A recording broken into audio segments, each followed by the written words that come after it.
honorable waka kwafulumye juna ye naye banaye bamugamba mu kizimbe kye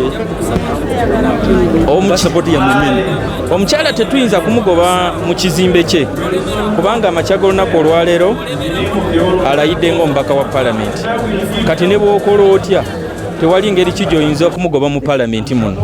Engeri gy'amaze okulayira ng'omubaka omukyala agenda okukiikirira Bukeddeya agenda agendera ddala mu maaso n'okukiikirira Bukeddeya ng'omubaka omukyala. Kuki?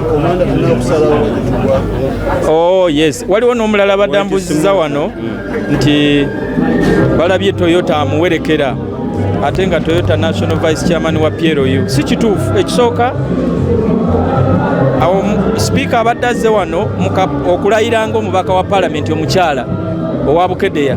Ekyo kirikiriya abadde tazze wano kwewandiisa ku bwa speaker.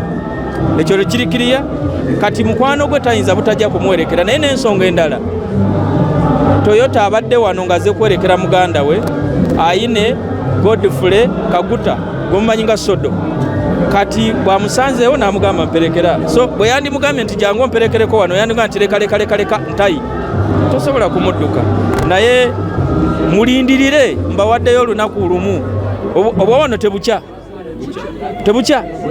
bwe bukyenkya mu mbuuzi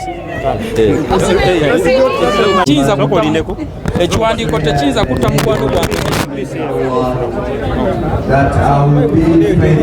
ekiwandiiko tekiyinza kutta mukwano gwange na sipiika olw'ensonga nti naye yennyini singa Pulezidenti Museveni yamuwadde ekiwandiiko ekyo ajja akisome ku nze ku fulo ya Parliament mu communication from the chair yandirinye ne piki ng'aluddewo.